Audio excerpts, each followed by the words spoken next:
السلام عليكم. معكم نوريا يتيم، جورناليست كوزين ديال المرحوم عبد العالي مشوار.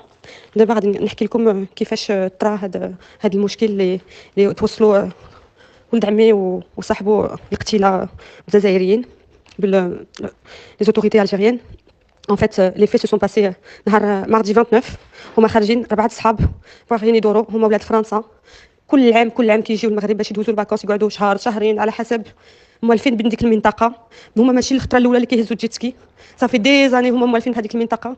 دابا لي جيتسكي ردوهم في المارينا باش يهزوهم، بكري كانوا يهزوهم حتى في لابلاج غير حدا لا فرونتيير الجيريان.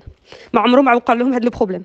دابا هما خرجوا قلت لك 4 صحاب باش ياخذوا الجيتسكي، خداو 3: عبد العالي وبلال في واحد، بلال كيسوق وعبد العالي وراه، ودوك 2 صحابو اللي باقيين كل واحد وخدا واحد بوحدو، يعني 3 اللي جيتسكي. مشاو يتساراو اسيدي كابدولو هادي. ملي بغاو يرجعوا شويه المارينا، شافوا روحهم